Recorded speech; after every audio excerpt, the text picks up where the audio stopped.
යම් අලුත් වැඩක් ව්‍යාපෘතියක් පටන් ගන්න කලින් ඒක ඇත්තටම කරන්න පුළුවන්ද සාර්ථක වෙයිද කියලා හරියට හොයලා බලන එක ඒක කොච්චර වැදගත්ද. අද අපි මේ ගැන ටිකක් ගැඹුරින් බලමු.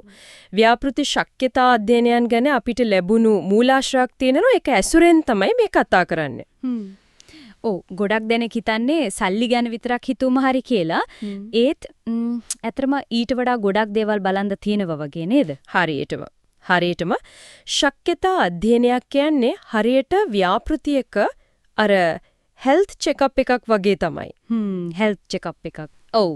ඒක එක පැත්තකින් විතරක් බලලා මදි. කොහෙත්ම මදි.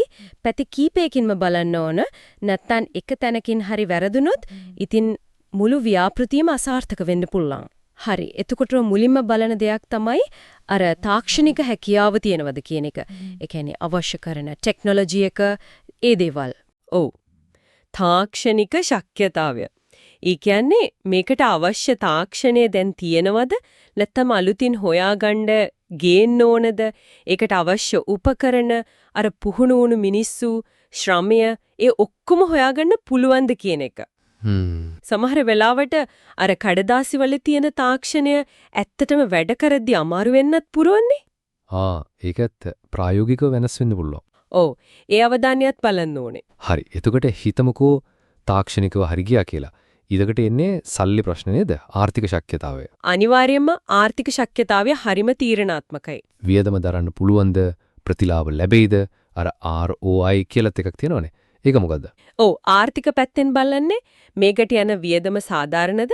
ඒ වගේම ඒ වියදමට සරිලන ආදායමක් ප්‍රතිලාභයක් ලැබෙනවද කියලා අර ROI ඒ කියන්නේ return on investment ආයෝජනීය ප්‍රතිලාභය.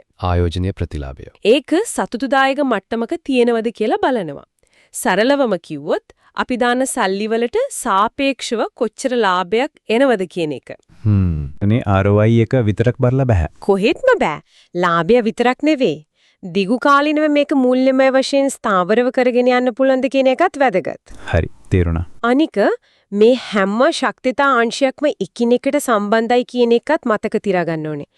එකක ප්‍රශ්නයක් අනිත් එකට බලපාන්න පුළුවන්. අන්න එතන තමයි වැදගත්ම තැනක් මට දැනෙන්නේ. ගොඩක් වෙලාවට අවධානයෙන් ගිලිහෙන ඒත් පස්සේ ලොකු ප්‍රශ්න ඇති කරන පැති දෙකක් තියෙනවා. අර සමාජීය සහ පාරිසරික පැති. ඒක නම් හරිම තීරණාත්මකයි. මිනිස්සු මේකට කැමති වෙයිද? පරිසරයට බලපෑමක් වෙයිද? ওই වගේ දේවල් නේද? හරියටම සමාජයේ පැත්තෙන් බලන්න ඕන අර ප්‍රජාව. ඒ කියන්නේ අපට ඉන්න මිනිස්සු මේකට එකඟද? එයාලගේ ජීදන රටාවට, සංස්කෘතියට බලපෑමක් වෙනවද? ඒ වගේම එයාලටත් මේකෙන් යහපතක් ප්‍රතිලාභයක් ලැබෙනවද කියලා.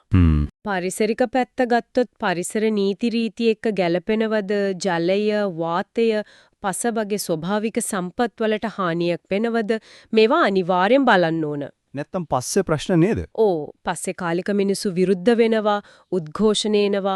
එහෙම නැත්තම් නීතිමය ප්‍රශ්න මතුවෙලා ව්‍යාපෘතිය අතරමඟ නවතින්න උනත් පුළුවන්. මටත් මතකයි ඔය වගේ දේවල් වෙච්ච අවස්ථා. අනිත් ඔක්කොම හරි තිබිලත් මිනිස්සුන්ගේ විරෝධය නිසා නවත්තන්න උනා. ඒ කියන්නේ මේ පැති දෙකට හරිම වැදගත්. තව මොනවද බලන්න ඕන අංශ? තව තියෙනවා අර ව්‍යාපාරික හා අලෙවිකරන පැත්ත. මාකටිං. ඒ කියන්නේ අපි හදන දේට හරි දෙන සේවාවට හරි වෙළඳපොලක් තියෙනවද? කට්ටිය එක ගනීද? තරඟකාරීත්වය කොහොමද? අපේ පාරිභෝගිකයා කවුද? එයාලට හරියටම ඕන දේ අපි දෙනවද? මේවා බලන්න ඕන. හොඳ මාකටිං ප්ලෑන් එකක් නැත්නම් කොච්චර හොඳ දෙයක් වුණත් වැඩක් නැහැනේ. ඒකැත්ත. ඒ වගේම නීතිමය පැත්තක් තියෙනවා නේද? ලයිසන්ස්, අනුමැතීන්, ඉඩම් ප්‍රශ්න, ওই වගේ දේවල්. අනිවාර්යෙන්ම නීතිමය හා නියාමන ශක්්‍යතාවය. ඒ කියන්නේ අවශ්‍ය ලිය කියවිලි, බලපත්‍ර මේවා ගන්න පුළුවන්ද? රජයේ නීති රීති වලට අනුකූලද? බදු, ගිවිසුම් ඔය හැම දෙයක්ම කලින්ම පැහැදිලි කරගන්න ඕන. නැත්තම් පස්සේ නඩු පස්සේ යන්න වෙයි. ඒකනේ. ඉතින් අන්තිමට මෙහියුම් හා කළමනාකරන ශක්්‍යතාවයත් බලනවා. ඒ කියන්නේ මේ ඔක්කොම හරියට කරගෙන යන්න හොඳ මැනේජ්මන්ට් එකක්, සම්පත් කළමනාකරණයක් තියෙනවද? දිගු කාලිනව මේක පවත්වාගෙන යන්න පුරුවන්ද කියන එක. ඒකට මේ හැම පැත්තක්ම තාක්ෂණික, ආර්ථික, සමාජීය, පාරිසරික, ව්‍යාපාරික, නීතිමය මෙහෙයුම් මේ ඔක්කොම එකට ගැලපෙන්න ඕන කියන එක තමයි පැහැදිලි වෙන්නේ. ඔව්. එකක් හරි අවුල් වුණොත් අනිත් ඒවාට බලපානවා. හරියට දාමයක් වගේ. හරියටම මේ හැම අංශයකින්ම හරියට විමර්ශනය කළාම ශක්්‍යතාවය තක්සේරු කරාම තමයි ව්‍යාපෘතියක සාර්ථකත්වය ගැන යම් විශ්වාසයක් තියාගන්න පුළුවන් වෙන්නේ. එකකින් අනවශ්‍ය අවදානම් ගොඩක් අඩු වෙනවා. ඉතින් මේ ඔක්කොම එකතු කරලා බැලුවම ව්‍යාපෘතියක් සාර්ථක වෙන්න නම් සල්ලි විතරක් නෙවෙයි මේ හැම පැත්තක් ගැනම ගැඹුරින් හොයලා බලන්නම ඕනේ කියන එක තමයි අදහස. නිකම් පනින්න කලින් හිතනවා වගේ නෙවෙයි පනින්න කලින් හැම අතින්ම වටපිට බලනවා වගේ වැඩක්. ඔව්. අවසාන වශයෙන් හිතන්න දෙයක් තියෙනවා නම් මේ අධ්‍යයනයන් වලින් අපි බලන්නේ අපිට මේක කරන්න පුළුවන්ද කියන එක විතරක් නෙවෙයි. එතකොට සමහර වෙලාවට ඊට වඩා වැදගත් වෙන්න පුළුවන් මේ හැම බලපෑමක්ම දිහා බැලුවම ඇත්තටම අපි මේක කළ යුතුමද කියන ප්‍රශ්නය අහන එක. ඒක ගැඹුරු ප්‍රශ්නයක්. ඔව්. ඒක හුදෙක් ලාභය ගැන විතරක් නෙවෙයි අපේ වගකීම ගැන හිතන්න පොළඹවන දෙයක්. ඒක වැදගත් කාරණයක්.